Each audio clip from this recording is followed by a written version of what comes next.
أحييكم أحييكم وبالأشواق ناتيكم فأغلى وردنا أنتم. حي على الفلاح.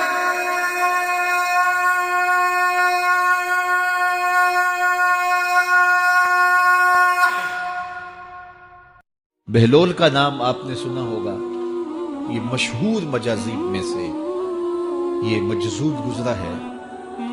دریائے دجلہ کے کنارے اکثر گھومتا رہتا تھا اور اس کی ادائیں نرالی تھی۔ مجذوبوں کے رنگ اپنے ہوتے ہیں، سادیہ نزدیک رائے عاشقاں، خلق مجنو نندو مجنو آکل است۔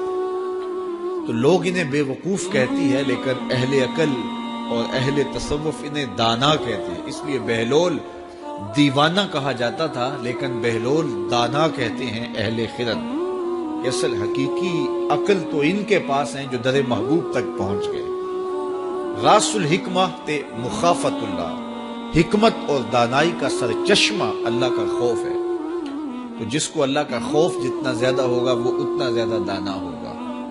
تو یہ لوگ اسی راستے کے مسافر ہوتے ہیں، اور کسی تجلی کے وفور سے شیشہ عقل ٹوٹ جاتا ہے تو پھر ان کی کچھ حرکتیں غیر مرتب ہو جاتی ہیں، تو لوگ سمجھتے ہیں یہ دیوانے ہو گئے ہیں۔ اصل تجلیات کے وفور سے ان کے ہوش ٹکانے نہیں رہے، لیکن ان کے دل پر وہی تجلیات منعکس ہوتی رہتی ہیں، تو انہیں دیوانے کہہ دیا جاتا ہے۔ لیکن حقیقت میں یہ دانا ہوتے ہیں۔ ان کے اندر کی دنیا مرتب ہوتی ہے، لیکن باہر کی دنیا غیر مرتب ہوتی ہے۔ اٹھنے بیٹھنے کا کبھی پتہ نہیں ہوتا، کھا لیا تو لے لیا، نہیں کھایا تو دو دو دن گزر گئے۔ پہننے کو کچھ میسر آ گیا تو ٹھیک ہے، نہ میسر آیا تو کئی کئی دن گزر گئے۔ تو ان کو اپنے ظاہر کا خیال نہیں ہوتا، ان کی نظر مشاہدہ جمال پہ ہوتی ہے، اور پھر یہ دنیا سے اور اپنے آپ سے بھی بے گانے ہو جاتے ہیں، اور لوگ انہیں دیوانہ کہہ کے پکارتے ہیں۔ میں دریائے دجلہ کے کنارے حضرت سری سختی کے مزار پہ حاضر ہوا تو حضرت جنید بغدادی اور حضرت شیخ شبلی کے مزار پہ، حضرت ذوالنون مصری کے مزار پہ اور دیگر مزار، یہ سارے دجلہ کے کنارے واقع ہیں۔ تو وہاں بچے کھیل رہے تھے، تو ہم نے ان بچوں سے پوچھا کہ یہاں کوئی اور مزار بھی ہے؟ تو انہوں نے اشارہ کر کے بتایا کہ آپ اس سمت جائیں تو آگے بہلول دانا کا مزار ہے۔ تو شوق تھا تو ہم وہاں گئے، تو بہلول دانا کا مزار تھا، باہر لگا ہوا تھا بورڈ، تو شکستہ سا مزار تھا، ہم اندر داخل ہو گئے۔ تو میں نے بہلول دانا کی قبر دیکھی کہ اس کی قبر کے اوپر جو غلاف پڑا ہوا تھا وہ بھی آدھا تھا اور پھٹا ہوا تھا۔ میں نے کہا فقیروں کی جو علامتیں ہوتی ہیں وہ مرنے کے بعد بھی پائی جاتی ہیں۔ آج بھی مجذوبیت کا رنگ اس کی قبر پہ نمایاں ہے، اور میں نے دوستوں کو کہا جو میرے ساتھ تھے، میں نے کہا دیکھو کو جو ہوتے ہیں نا مجذوب، بعض کا کپڑے بھی واجبی ہوتے ہیں ان کے اوپر، تو یہ دیکھیے کہ اس کا غلاف بھی جو ہے وہ آدھا ہے اور وہ بھی جگہ جگہ سے پھٹا ہوا ہے، تو اس کی قبر بھی اس کے جذب کی کہانی سنا رہی ہے۔ تو یہ دریائے دجلہ کے کنارے گھومتا تھا اور لوگ اس سے ملتے تو جو اس کی زبان سے نکلتا وہ پورا ہو جاتا۔ تو ایک دن دریائے دجلہ کے کنارے یہ گھوم رہا تھا کہ ہارون رشید اپنے مکان کی، اپنے محل کی چھت پہ ٹہلتے ٹہلتے بہلول کو دیکھتا ہے، تو خادموں کو کہا کہ ذرا اسے میرے پاس حاضر کرو۔ شاہی حکم نامہ تھا۔ جو چھت کے اوپر خادم تھے انہوں نے اوپر سے ڈولی پھینکی اور نیچے والوں کو اشارہ دیا، انہوں نے بہلول کو پکڑا اور ڈولی میں رکھ دیا، اوپر والوں نے رسیاں کھینچ لی۔ 2 لمحوں کے بعد بہلول بادشاہ کے سامنے تھا۔ تو بادشاہ نے بہلول سے کہا کہ بہلول ایک بات تو بتاؤ، کہا پوچھئے، کہا آپ خدا تک کیسے پہنچے ہو؟ تو بہلول نے مسکرا کے کہا جیسے آپ تک پہنچا۔ علامہ اقبال نے جو مرد کلندر کی نشانیاں بتائی ہیں ان میں سے ایک نشانی یہ ہے، بات میں سادہ و آزادہ معانی میں دقیق، کہ کہ اس کی بات بہت لمبی اور لچھے دار اور گچھے دار نہیں ہوتی، سیدھی سیدھی بات ہوتی ہے لیکن سیدھی روح میں اترتی ہے، مختصر اور جامع کلام کا حامل ہوتا ہے اللہ کا بندہ۔ تو کہا کہ بادشاہ جیسے آپ تک پہنچا، تو بادشاہ کا تو خیال تھا کہ کوئی بڑی باریک بینی سے کوئی فلسفہ بتائے گا، لیکن یہ دو لفظوں میں اس نے کہہ دیا جیسے آپ تک پہنچا۔ بادشاہ نے کہا میں نہیں سمجھا۔ کہا بات تو سادہ سی ہے، تیری عقل میں نہ آئے تو میں کیا کہہ سکتا ہوں؟ کہا حضرت آپ سمجھا دیجئے۔ تو بہلول نے کہا کہ حضرت میں خود آنا چاہتا تو دیوان خانے میں جاتا، درخواست لکھ کے لے جاتا، پھر جمع ہوتی، پھر کئی واسطوں سے ہوتے ہوئے آپ تک پہنچتی، آپ پھر مجھے وقت دیتے ملاقات کا، 6 ماہ بعد، سال بعد۔ اس وقت پہ میں تیار ہو کے ملاقات کرنے آتا، آپ کے کوئی شاہی مہمان آ جاتے تو پھر ملاقات منسوخ ہو جاتی، پھر بھی آپ کی مرضی ملاقات ہوتی نہ ہوتی، میں چاہتا تو مہینے سال لگ جاتے، لیکن ملاقات پھر بھی آپ کی مرضی پہ، اور جب آپ نے چاہا ہے تو 2 گھڑیاں بھی نہیں لگی۔ تو کہا بندہ چاہے تو کروڑوں سال بھی بیت جائیں، اس کے قرب کی کوئی انتہا نہیں ہے، لیکن جب وہ چاہے تو 2 گھڑیاں بھی نہیں لگتی۔ مانا کہ محبت کے سفر میں ہر گام پہ 100 مشکل ہے، لیکن یہ سفر آسان بھی ہے اگر ساتھ تمہارا ہو جائے۔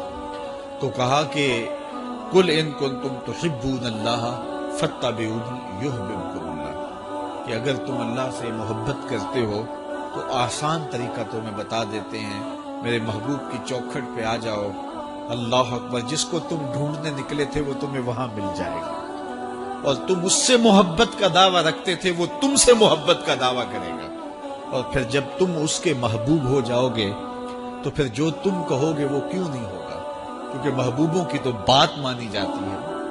یہ نظام الدین اولیاء علیہ رحمہ کو محبوب الہی کہتے ہیں نا، ان کا واقعہ بھی علماء نے یہ لکھا ہے، صوفیاء نے، کہ ان کے شیخ حضرت بابا فرید الدین گنج شکر رحمۃ اللہ تعالی علیہ ایک دن موج میں آ گئے اور کہا کہ نظام الدین محب بنو گے یا محبوب بنو گے؟ تو یہ بڑی خدمت کرتے تھے اپنی شیخ کی، تو کہا کہ محب بنو گے یا محبوب؟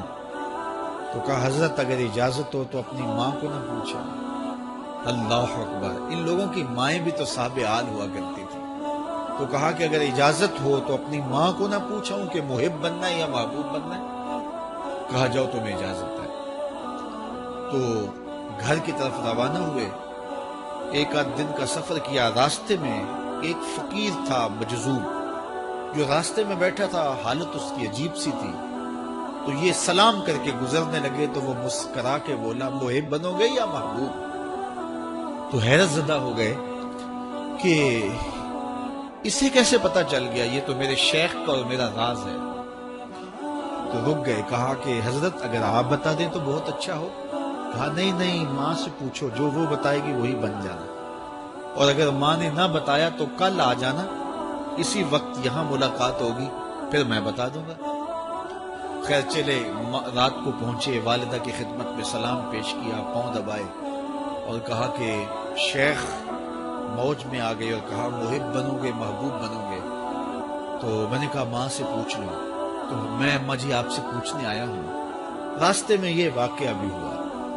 تو ماں نے کہا کہ بیٹے تم صبح ناشتہ کر کے پلٹ جانا، اور وہ جو راستے میں تیرے دل کی بات بوجھ گیا وہ کوئی صاحب حال تھا، وہ تمہیں صحیح بتا سکے گا کہ محب بننا ہے کہ محبوب بننا۔ خیر یہ صبح ناشتہ کر کے ماں کے پاؤں پکڑے، اجازت طلب کی اور واپس نکلے، اور وہاں جا کے دیکھا تو کوئی فقیر نہیں ہے۔ بڑے حیرت زدہ ہوئے، دائیں بائیں سے پوچھا کہ یہاں کل ایک بابا بیٹھا تھا۔ کہا وہ تو کل کے فوت ہو گیا۔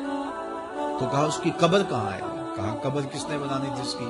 وہ گندگی کے ڈھیر پہ لوگوں نے پھینک دیا۔ دل میں بڑے حیرت زدہ ہوئے، اتنا با کمال تھا، لیکن اپنی حالت یہ، خیر وہاں چلے گئے اور جا کے کھڑے ہو کے پوچھنے لگے بندہ خدا دل کی باتیں بوجھتا تھا اور میرے ساتھ وعدہ کیا تھا کہ اگر ماں نے نہ بتایا تو کل آنا، اور اپنا پتہ ہی نہیں تھا کہ کیا ہونے والا ہے۔ یہ بات کہی تو بابا اٹھ کے بیٹھ گیا۔ عرش فرش تے بانگا ملیاں تے مکے پہ گیا شور، بلے شاہ سا مرنا ناہی تے گور پیا کوئی ہور۔ ہاں اٹھ کے بیٹھ گیا اور کہا کہ نظام الدین محبوب بننا محب نہ بننا، محبوں کا یہ حال ہوتا ہے، نہ کفن ملتا ہے نہ دفن ملتا ہے. محبوب بنو گے تمہاری قبر پہ بھی میلے لگیں گے. فاتبعونی یحببکم اللہ. اگر حضور کی اطاعت کرو گے، حضور کی فرما برداری کرو گے تو تم محبوب بن جاؤ گے. تو حضور کی محبت خدا کی محبوبیت کا ذریعہ ہے. اس لیے ہمیں حضور کا پیار اپنی روحوں میں موجزن کرنا ہے، حضور کی محبت اپنی روحوں میں اتارنی ہے، اور محبت اپنے تمام تر تقاضوں کے ساتھ جب روح پذیر ہوگی تو پھر ہمارا انداز زندگی بھی سنور جائے گا، ہماری آخرت بھی سنور جائے گی. محبت کے من جملہ تقاضوں میں سے سب سے بڑا تقاضا محبوب کی اطاعت ہے کہ بندہ جس سے پیار کرتا ہے اس کی بات مانتا ہے. یہ ہے دعوی محبت کا ثبوت، اس کی دلیل. اور حضور کے صحابہ کی زندگیاں دیکھیے کہ انہوں نے أحييكم